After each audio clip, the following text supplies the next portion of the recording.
Hey guys, welcome to my end of the year obligatory top 10 Transformers of the Year video. Hope you guys all had a Merry Christmas. Hope you guys have a Happy New Year. So my criteria for this is, as always, I'm just counting generation. So like I'm not gonna put Masterpiece, HasLab, Missing Link, those won't be on here. So to get this out of the way right now, my two favorite figures of the year that I actually bought will not be on this list because they don't fit that criteria. Which are, I'll just go ahead and show you guys real quick. MPG got Jinrai because he was absolutely incredible. Loved that figure. And what is probably my actual favorite figure of the year, if I had to be honest about it, is HasLab Omega Prime. Now, I know he had, like, the cracking chests and whatnot. Mine still hasn't cracked. I haven't had the issue. So I think I'm one of the lucky ones. But if you got a working one, this dude is absolutely phenomenal. I did not back Lyle Kaiser, so I'll probably have to get one secondhand if I get him. But we'll see what happens there. But without further ado, let's get my top 10 started. This is almost exclusively Age of the Primes. I think there's 3 Studio Series figures on here, but it's almost exclusively Age of the Primes. So, without further ado, here we go. So number 10 is going to be a big dude. And this is technically a reissue. It's a repaint, but it's a reissue also. It's the Generation Selects Age of the Primes Trypticon, who is a repaint of the Titan's Return one. I didn't get him in Titan's Return, so I want to get him now, and he is fantastic. Yeah, darker color scheme is amazing. It looks so much better than the original. It feels really good. He doesn't have the leg shattering issue anymore. And it's just a really fun, really good figure. I'm really glad I have him, and I don't think I need another Trypticon unless they make a War for Cybertron 1. I wish that was the first Studio Series Titan, but it could be Grimlock. So, whatever. Number 9 is Prima Prime.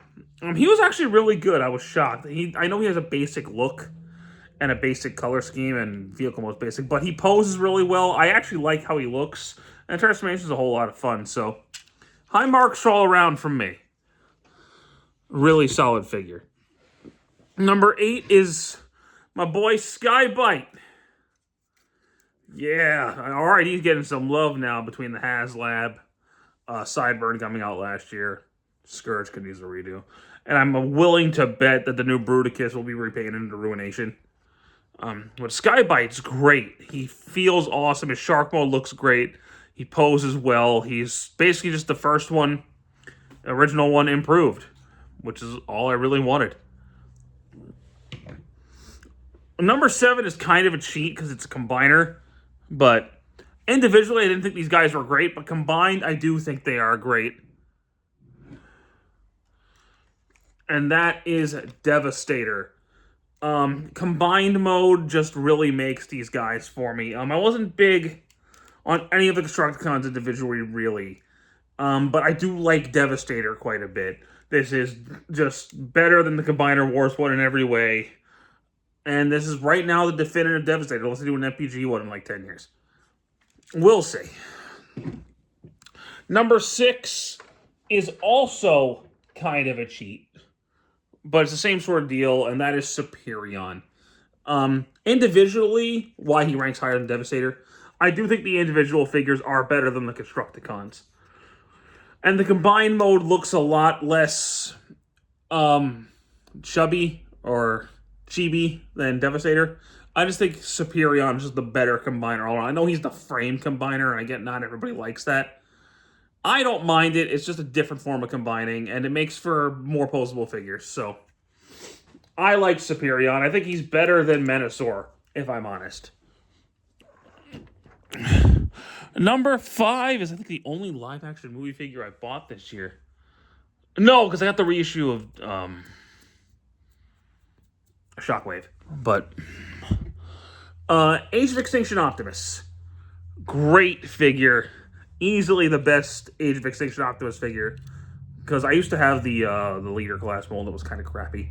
The Voyager from last night was okay, and then the Night Caliber one that could remove the backpack was better, but this, you could still remove the backpack if you want to.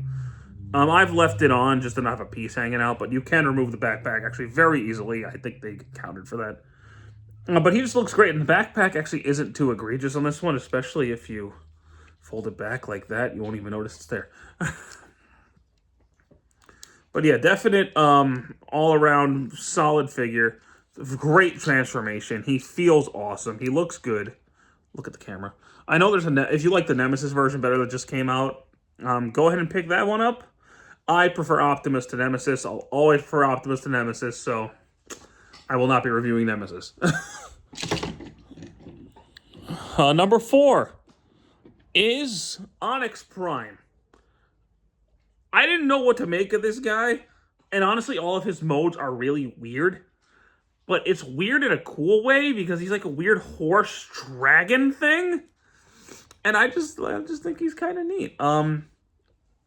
He looks really cool in robot mode. I really like his robot mode.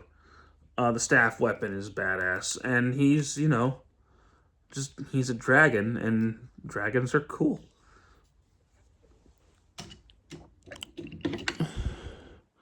Number 3, I was actually expecting to be higher, but there were just 2 figures I like better.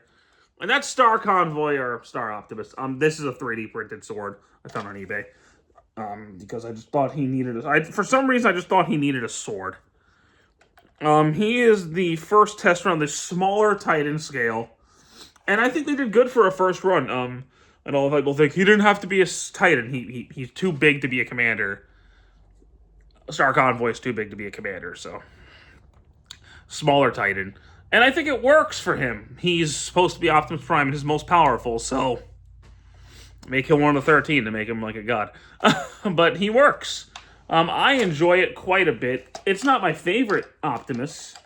That still goes to the 86 one. But he's awesome. I really like him.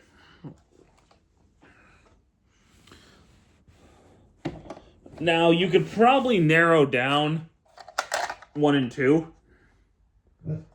at this point. If you know anything about what was released this year, you could probably narrow it down to 1 and 2. But what are 2 and 1? Well, once I tell you 2, you're going to figure out 1. But number 2 is a lot of people's number 1 and also a lot of people's number 2. These 2 flip-flop on every list I've seen. Megatronus Prime or The Fallen. He's needed a figure forever, and it's about time he got one, and thank God it's this good. This is one of the best leader class releases in the modern era of Transformers. He is just great. He looks amazing. His transformation is awesome. He feels good, and he looks really cool with the fire, but I just don't use the blast effects like that. He's so good. Definitely pick him up. Which means number 1 is, of course, Studio Series 86 Megatron. I know he's a tank. I don't care that he's a tank. He's fantastic. Look, this is Megatron. This is as good of a G1 Megatron as you're going to get. It's perfect. I know he's a tank. But this goes so good with 86 Optimus that I really don't care. This is just definitive G1 Megatron that is not the masterpiece. And out of necessity, because we needed a new Megatron for a long time, because the Siege one just was not cutting it anymore. This is it. This is the baby. This is the Megatron. So, there you go, guys. There is my top 10 Transformers of the year. Some honorable mentions. Sea Spray was really good. I did really like Sea Spray. Grimlock got reissued this year, so if you got Grimlock. Sideways was really good, and he almost made the list. Armada Nemesis Prime. I wanted to include him, but he's a New York Comic Con exclusive, so I didn't. But he's fantastic. His price is stupid, but he himself is really good. I'm just looking over at my looking over the figures I got this year.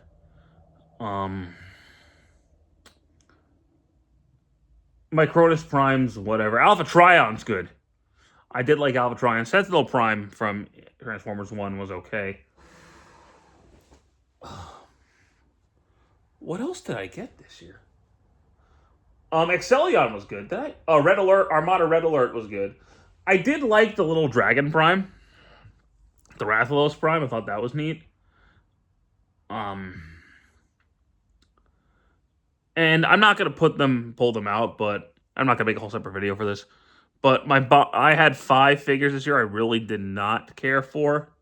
Not in any real order. Devastation Optimus, not great. The Godzilla Megatron didn't do anything for me. Gamer Edition Ironhide was kind of poop. Those are the only ones I can remember offhand. There were a couple others I didn't care for, but those are 3 that pop in my head. Yeah. I don't feel like pulling them out, but they weren't particularly amazing to me. That's just me. Oh, Solus Prime wasn't great. Alchemist Prime wasn't great. I think Solus Prime was on my bottom 5 list, actually.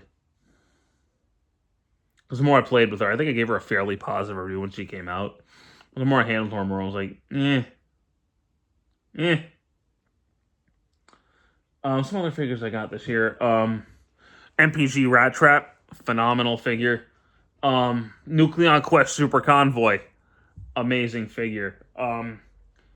Missing Link Sunstreaker, Bumblebee, and Cliffjumper, all good, but they are too expensive for what they are. I haven't got RC yet, so I may need to pick those up. And that's all I can think of offhand that I got this year. Oh, Animated Wasp was pretty good. I forgot I had him. Is that all I got this year? That might be everything. I can't remember offhand. But the point is, Dramatic Capture Series stuff, but I'm not counting that because those are all repaints. Other figures I got this year that weren't released this year are like the Dark of the Moon Optimuses I reviewed. I got both of those this year. What else did I get in Masterpiece this year? Was it just Jinrai, God Bomber?